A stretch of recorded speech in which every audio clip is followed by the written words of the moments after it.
Here. Matthews. Mrs. Powers. Here. All stand for pledge of allegiance, please. Pledge of allegiance. To the flag of the United States of America and to the republic for which it stands, one nation, under God, indivisible, with liberty and justice for all.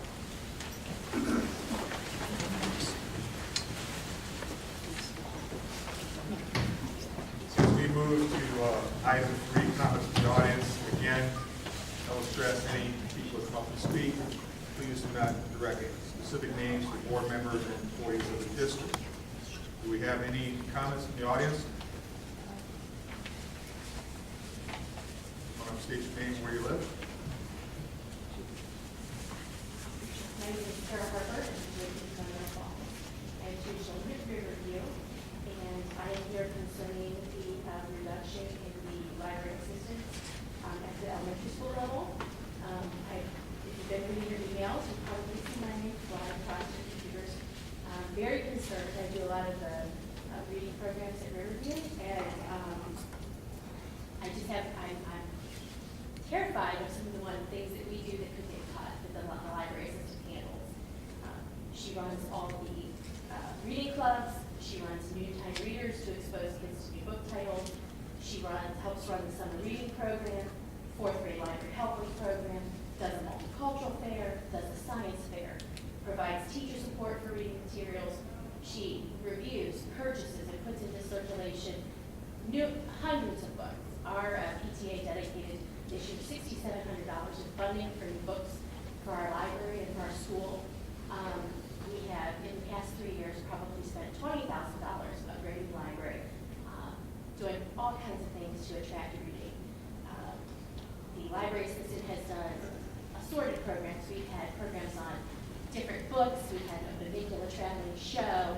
She reads stories to the kids, gets their interest, gets them reading new series. I'm a little concerned that in having someone in the school only 17 and a half hours a week, a lot of these things on the list are going to get cut, and they're all valuable programs at the elementary school level. I don't disagree that technology at the elementary level is lacking. I'm an IT graduate, computer programmer for many years. I volunteer at Computer Lab time, and the equipment there is abysmal. But at that level, reading, stirring interest in reading, getting kids in books, critical thinking, knowing them, interacting with them on a personal basis is just invaluable. So I'm just very concerned about it. And, everybody knows libraries are a great thing. I've read a lot about it. One of the biggest quotes that I read was in a study that said, what they found is that children in poor areas have mediocre libraries, no library on site. Libraries are often closed during the week. And that's terrible compared to middle class schools where those are available all the time. And it just puzzles me why we're trying to become more like the poorer class schools than the upper end schools. Thank you.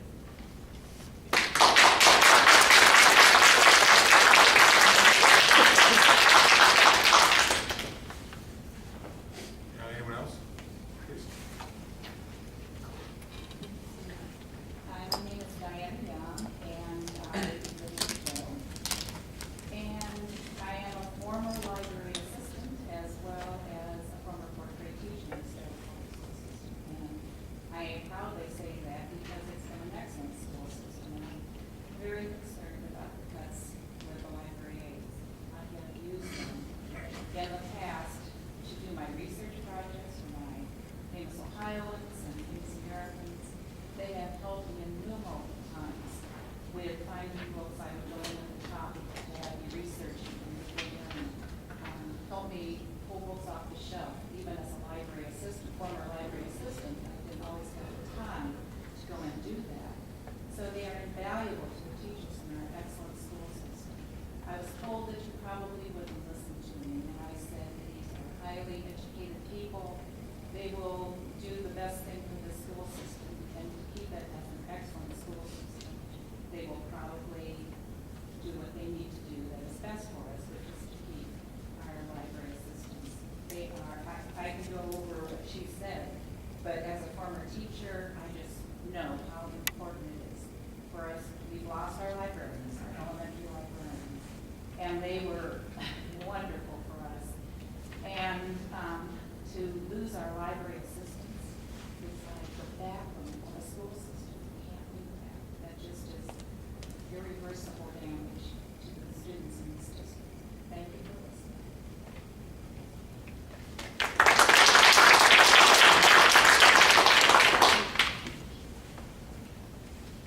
My name is Laura Dolan, and I have a son that goes to Riverview. And he's a special needs child, but he loves to read, and he reads a lot. And I think that it's due in part to the library assistant. She's just amazing. She cares so much about the children, and she really helps to instill the love of reading in our children. And it would be terrible to get rid of the librarian assistants. Thank you.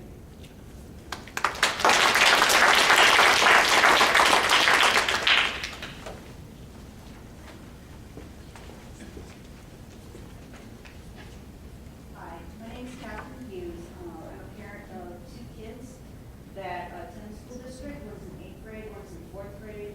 I have a 3rd child entering kindergarten in the fall. And I've also been the reading club chair for Fish Creek Elementary for 6 years. Last week, I was made aware that we were eliminating our librarians when we received letters. And it makes me concerned, especially in light of the new 3rd grade reading requirements that our children have to pass. Our school libraries are really essential to our librarians to making these rules and learning, helping our kids learn to read. Running the reading club at Fish Creek for the last 6 years has given me firsthand knowledge of the experience of all the things Mrs. Hale, who's our librarian, does for our children in this area. She knows each and every kid in our school by name. She knows their reading abilities, and she encourages them to read certain books to meet their individual needs and foster their love for reading. As my 8th grader put it, she said, Mrs. Hale would recommend a book to me she'd think I would like, and then I would read the book and love it and want to read more, and it made me get better at reading. I don't think that it's possible for a media specialist who on occasion comes to our school to even come close to doing that for our kids. According to a 2011 study done by the New York Comprehensive Center, they concluded that an increase of librarians in school libraries tends to correlate with higher school assessment results. I do understand the need to provide technological instruction, but to do it at the expense of proven reading support mechanisms, I think might be misguided, and I fear it'll hurt our children in the long run. I believe there is a more appropriate solution that could accomplish both needs other than removing all of our elementary school assistant librarians. I implore the board to consider other options before implementing this. Thank you.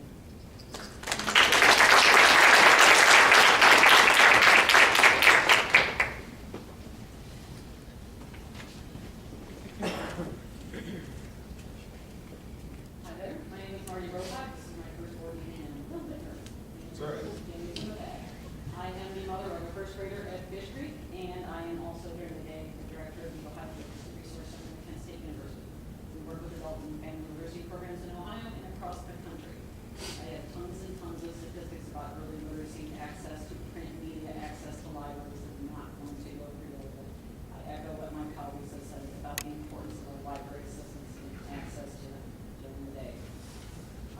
To echo what Catherine just said, the same study, just here I'm going to read 2 brief paragraphs. This is from the executive summary from the New York Comprehensive Center. As more and more schools and districts are confronted with difficult fiscal decisions, school libraries are often one of the first line items to be sacrificed.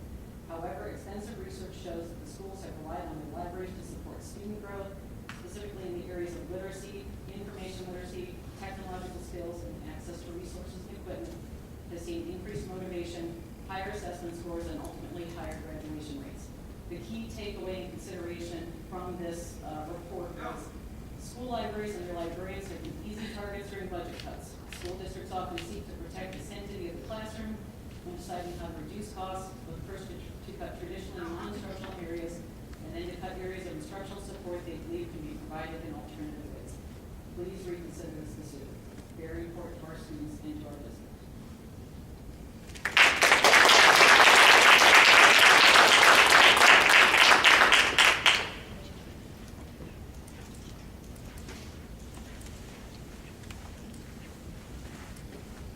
My name is Trisha Butts, and I have a son in the 5th grade and a son at Highland in the 3rd grade. I'm going to 4th. My 3rd grader would have liked to be here tonight because he wanted to speak to you all about losing Mr. Denny. I'm sorry if I get choked up, but he looks to Mr. Denny to help him and to find things that encourage him. He is not a child that's going to go pick up a book on his own, but he is one that will go to Mr. Denton and have him focus him in the direction that he needs to go. And his words was, well, who's going to help him now? And I said, I don't know. He's at the soccer game right now, or he would have liked to come and speak on Sean Denton's behalf. And I just wanted to let you know that as an 8-year-old, he's that passionate about it.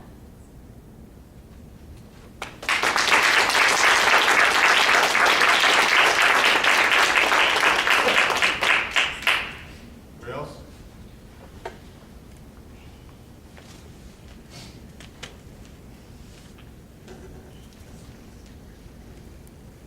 Downey Van Austin, North Falls, Ohio. I agree with what was said, but I'd like to go off track here. Saturday's paper had an article about the auditors, treasurer's honors that were given by the auditor of the state. And I've noticed that we've won quite a few awards. There was awards given to Copley, Fairlawn, Cuyahoga Falls, Nordonia, Norton, Revere, Talmadge, and Woodland. And I wondered why Stowe, with all the awards that we have won for our treasurer's office, haven't won, or wasn't on the list, I should say. Also Kent and local Aurora. I got to looking at the check register, and I noticed these ASBO GFOA awards totaled $3,577.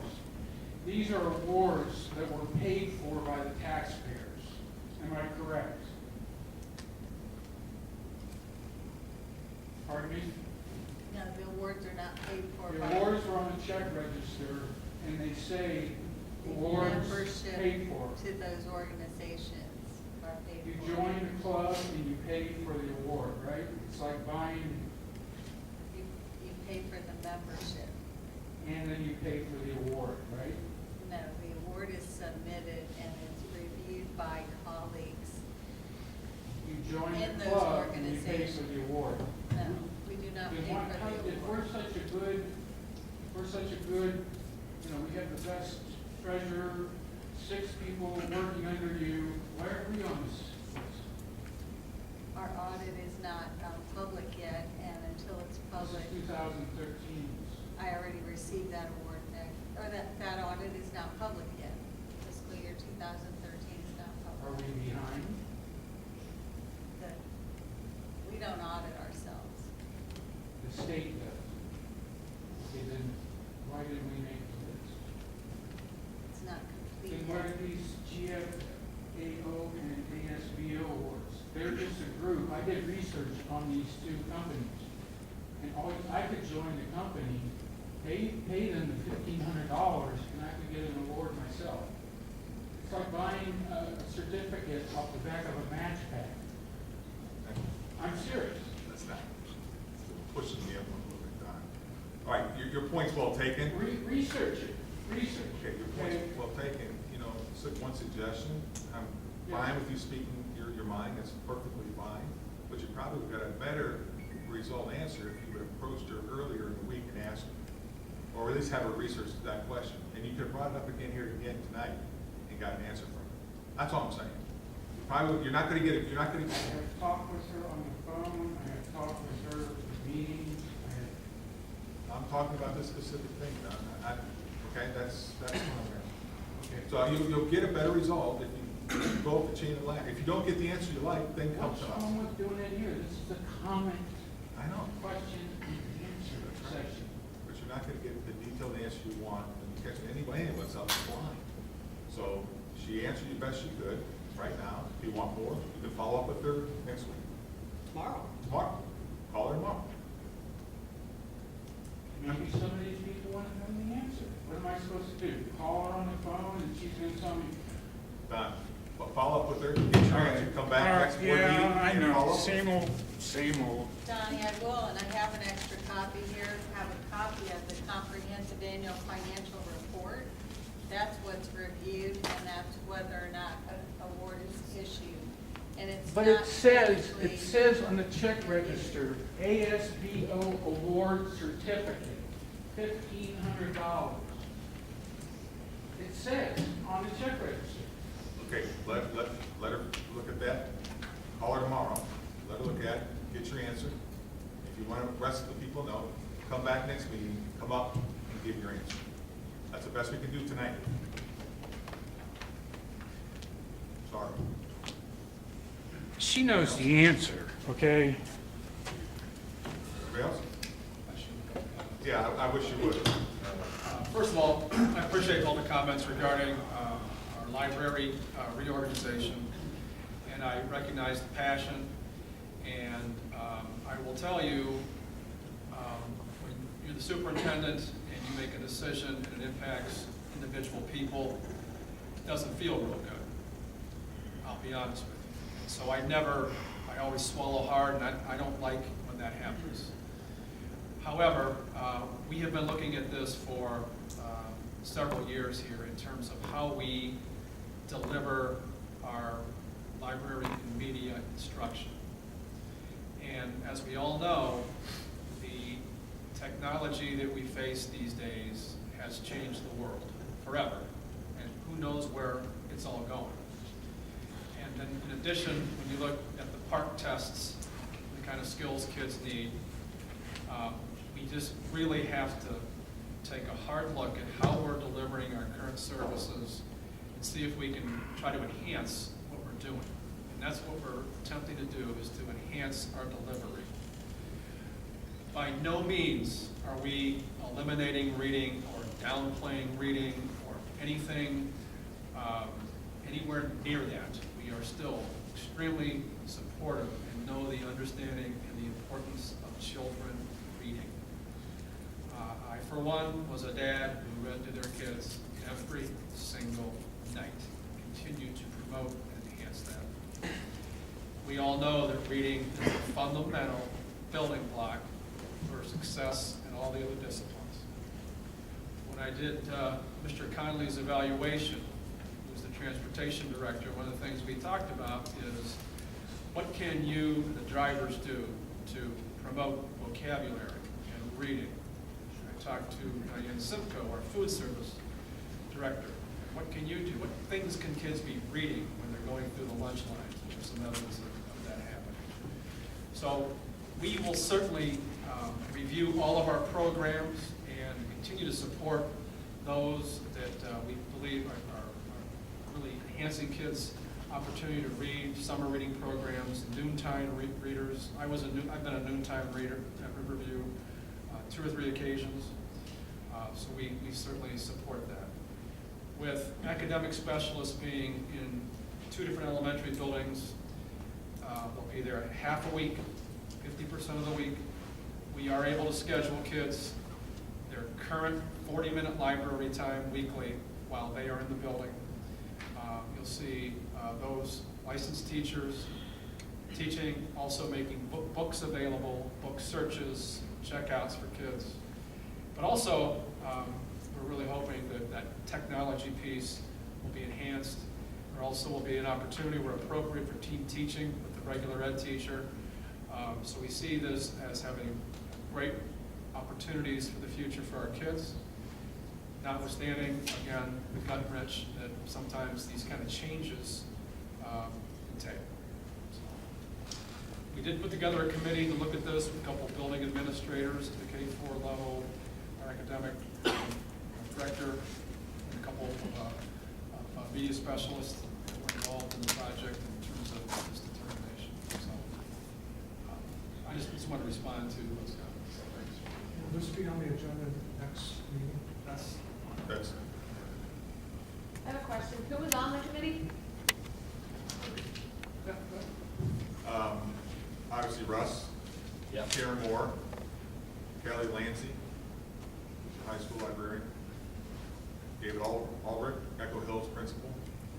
Tracy Cosmich, the Riverview principal, and Kirk Worcester, the Lakeview librarian. I'm not allowed to ask a question. I've never been to one of these things before. Can I ask a question? Well, you can come up and make your comment if you like, we're just starting.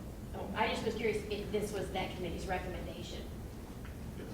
They recommended to do away with library assistants, and that was what the committee decided. Yes, it was more of a different approach, and how we approach it and how I figure out how we do it are two different things. I just want to be clear, so the committee did not recommend only staffing the library at the time. They recommended a different approach to how we do things as I just described. Now, I'll take responsibility as the one who decided this is how we're going to approach it. Okay. Would you be making that committee information public before the next meeting? I would be curious what their recommendations actually were, I just told you what in detail. Mr. Just about this, National PTA has standards for parent involvement, and one of their key standards is shared decision-making with parents. And I didn't hear that there was a parent on this committee. It was not. And Stow Munroe Falls, when I was active, had a parent involvement policy. So, just so everybody knows. Okay. All Can right. I ask one more question, please? In the blog from superintendent, the superintendent's blogs, it says that there will be 3 of our current top-level licensed teachers who are adept at technology. A question on there, are they state certified as school library media specialists? Do they have LIS degrees? No, they did not. That's one of the recommendations from the American Library Association. The media specialists are also supposed to be working with staff on curricula. They're supposed to be co-teaching. They have a lot of responsibilities outside of providing literacy materials to children, working with children. How are they going to do that half-time at an elementary school, to do all of these things? Well, like I said, all the kids are going to be scheduled to come in during their regular time, so they're going to have the same exposure to the students as what you currently have in terms of time. Well, I think individually for classes, but I know that Mrs. Hale spends a great deal of time with students in and outside of class. Absolutely. And I think that if we're going to be talking about media specialists, that we need to talk about certified media specialists and not teachers that are well qualified. Teachers are well qualified, but if their job is to teach, then their job should be to teach, not to be media specialists. Okay, I'm going to cut it. I think we got a lot of opinions here. We have to move on. It really wasn't just comments from the audience. Dr. Jones was courteous enough to give his point, but it's not really turning into a question and answer. That's not what was set up for the agenda. So we're going to move on to recognition. Okay, thank you very much. I'd like to recognize our high school teachers, Carrie Harris, who had the opportunity to represent our district on a trip to Moscow, Russia, as part of the Teachers for Global Classrooms. I'd like to invite our principal, Mr. Chris DeMaro, to share a little bit more, and then invite Carrie to share some of her experiences. Good afternoon, everyone. The pleasure of introducing Mrs. Carrie Harris, member of our business department. As Dr. Jones said, given the opportunity for the program we've been involved in for several years, the International Leaders in Education Project. We reciprocate, spend some time in Russia. Oftentimes in secondary education, we talk about making connections with our kids and making education real. I think the true value that Mrs. Harris found when she came back, to be able to talk to our students here at Stow Munroe Falls High School about education worldwide, particularly what she was able to see in Russia, and provide a model for our kids, answer their questions, show them some slides and some video clips to really, again, make that experience real, especially for our kids who are studying our international business and marketing academy. So without further ado, I'm going to invite Mrs. Harris to the mic to share this. Thank you.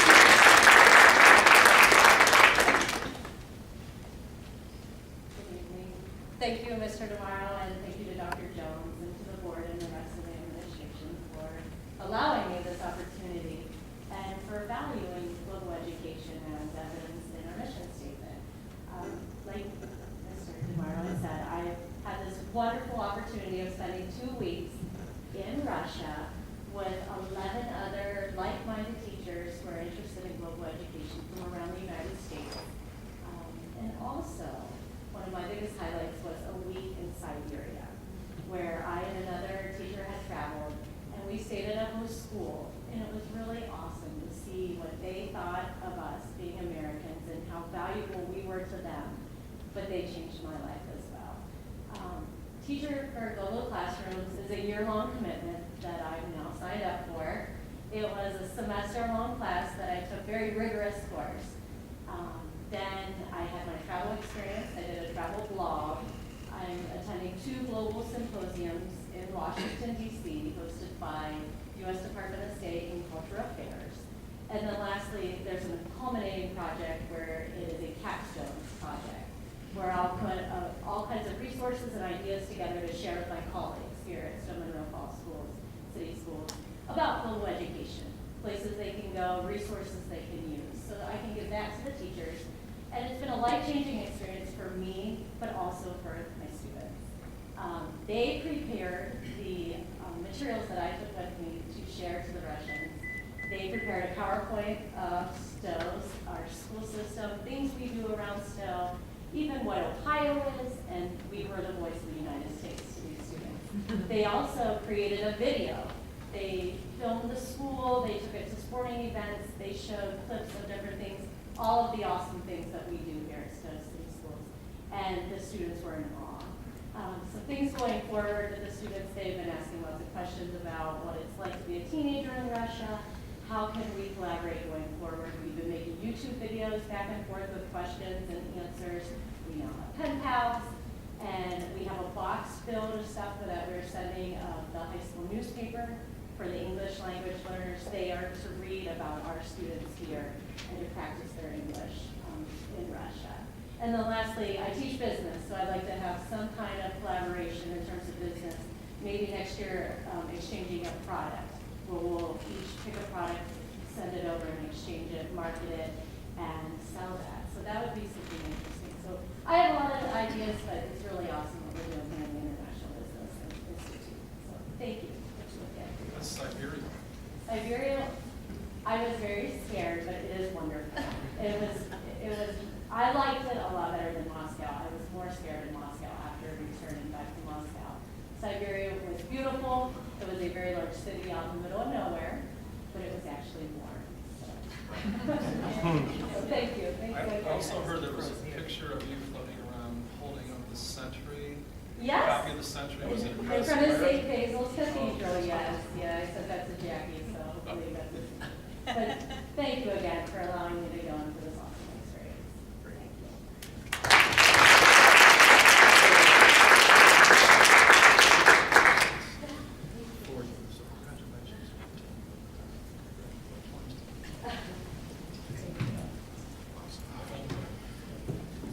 Thanks.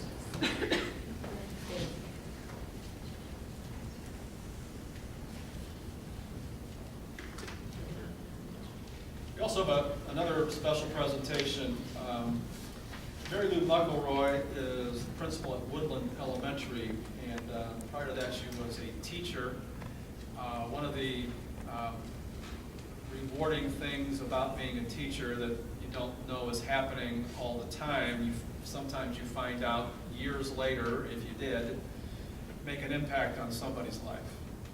And when we're fortunate enough, and I know all teachers have, at some point when a former student shares with you the kind of impact you had on them and influenced their career, how you know what you do every day with children goes way beyond a paycheck or way beyond just a career. It's a commitment to children. And it's a great example of that that's taken place. And I'm going to introduce Chad Pittman, who is a graduate of Stow Munroe Falls High School. And I can remember Chad being an assistant at Lakeview as a student in the musical and also performing for us in various productions. And Mary Lou had